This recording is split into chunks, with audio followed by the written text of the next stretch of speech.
بسم الله الرحمن الرحيم والحمد لله رب العالمين وصلى الله وسلم على سيدنا محمد النبي الأمي وعلى آله وأصحابه أجمعين. اللهم علمنا ما ينفعنا وانفعنا بما علمتنا وزدنا علما نافعا يا كريم. أما بعد فنكمل في دروسنا من كتاب الهدية العلائية للشيخ محمد علاء الدين ابن محمد أمين المعروف بابن عابدين. Nous continuons dans notre cours à partir du livre Al-Hadiyya al-Ala'iyya du Cheikh Muhammad Alauddin, fils de Muhammad Amin, connu sous le nom de Ibn Abidin. Toujours nous sommes dans le chapitre du Al-Hadhr wa al-Ibaha. Toujours nous sommes dans le chapitre des prohibitions et des permissions. فقال الشيخ رحمه الله وحيوان الماء إلا السمك الذي مات بآفة.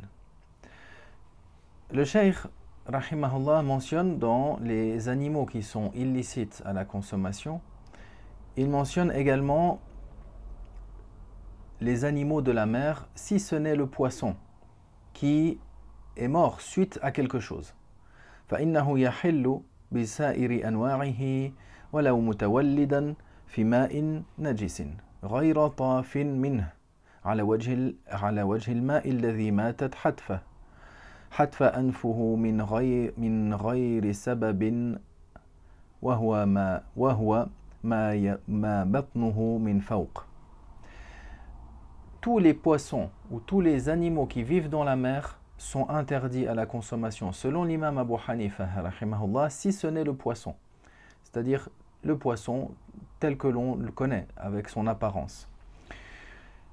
Et concernant le poisson, il conditionne ici, il détaille, c'est-à-dire celui qui est mort suite à quelque chose. Donc dans ce cas de figure-là, suite à une cause, il est mort, que cela soit la pêche ou autre que cela. Il est licite à la consommation, sous toutes ses formes, même s'il avait grandi dans une eau qui était impure. Sauf le poisson qui est mort et que l'on retrouve à la surface, et qu'il a le ventre vers le haut. Celui-là, il est mort, on dit qu'il est mort sans qu'il y ait une cause, donc il n'est pas licite à la consommation. Comme il le dit, c'est celui qui est mort et qui a donc le ventre qui flotte, qui est à la surface de l'eau. فلو ظهره من فوق فليس بطاف. يعني فهذا علامة بأنه غير فاسد. Si on le trouve et il a le dos qui est à la surface de l'eau, alors celui-là, il n'est pas considéré comme illicite parce que cette mort-là est un signe que cette mort-là n'est pas facide. Donc cet animal-là n'est pas interdit. وكذا لو مات بسبب من الأسباب كحر الماء وبرده أو إلقاء شيء في الماء تموت منه. De même, si le poisson il est mort par une raison, de parmi les raisons, par une cause, comme si c'était dans de l'eau chaude ou comme si c'était dans de l'eau froide par exemple, ou par le fait de jeter quelque chose dans l'eau et que le poisson il meurt suite à cela, tout cela, le poisson s'il en meurt, alors c'est permis de le consommer. Et suite à cela il en est mort, alors on en consomme. قال ما يجوز أكله والأحسن الاحتراز عنه. Maintenant, il mentionne, tout d'abord, on a cité les choses qui sont interdites de parmi les animaux qui sont interdits à la consommation. Maintenant, il mentionne les animaux qui sont permis à la consommation, mais qu'il est préférable de délaisser. وأما الهدهد الشبوب والدبس طائر من الحمام ظاهر الحمرة يعرف بالستية والصلصل فاخته والخطاف يعرف بالسنون. Alors, de parmi les animaux qui sont donc permis de consommer, mais qu'il est préférable de délaisser, il y a la huppe, il y a également la tourterelle maillée, qui est un oiseau qui ressemble au pigeon, dont le dos est rouge, la tourterelle également, et l'hirondelle. والعقرق طائر نحو الحمامة طويل الذنب فيه بياض وسواد وهو نوع من الغربان يعقعق بصوت يشبه العين والقاف. Également, la pie, également, c'est cet animal qui est avec une longue queue et qui est noir et blanc. Il est permis de le consommer. Il est permis de le consommer, mais toujours on a dit, c'est préférable de le délaisser. Qui rentre dans une sorte de catégorie de corbeau. اللقلق طائر أعجمي طويل العنق يأكل الحيات. Les cigognes également, qui est un animal qui a un grand cou et qui mange des serpents. واللحام طائر أحمر على خلقة الأوز. Également une sorte de flamand également est permis, mais il est préférable de délaisser. والضرة والبهبان المعروف بالبربراء. البهبان في أهل الشام. وإن كانت هذه في الأصل حلالا، لكن لتعارف الناس بإصابة آفة لآكلها فينبغي التحرز عنها.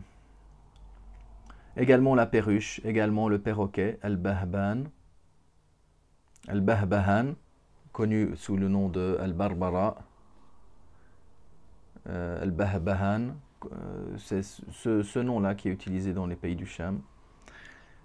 Même si ces animaux, ils sont de base, ils sont licites, en raison de ce qui est connu chez les gens de nuisances quant au fait d'en consommer certains, de certaines nuisances qu'ils peuvent obtenir, c'est pas des nuisances qui sont ici connues de manière catégorique, mais c'est des choses qui sont connues chez les gens comme pouvant être une cause pour des maladies, pour être touché par un mal. Alors il est préférable de délaisser cela.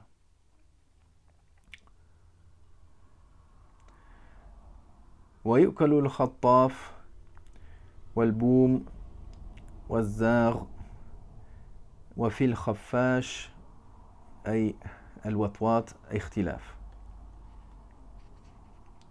ولا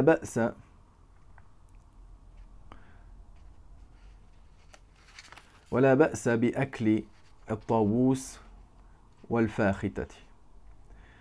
Maintenant, il mentionne également qu'il est permis, donc il est également permis dans cette même catégorie-là, de permission de consommer l'hirondelle, le hibou, le corbeau chouka. Concernant la chauve-souris, il y a divergence à ce sujet-là. Est-ce que c'est permis ou pas? Et il n'y a pas de mal à consommer le paon et non plus al-fakhita, peut-être une sorte de tourterelle, c'est une sorte de pigeon, une sorte de pigeon qui vit au sol. ثم قال ويكره أكل لحم الإبل والبقر وغيرها من الجلالة التي لا تأكل إلا النجاسات. On s'arrête ici, Inch'Allah, dans ce chapitre-là, où il va mentionner maintenant ce qui est blâmable. Blâmable, c'est-à-dire ici avec l'interdiction de consommer.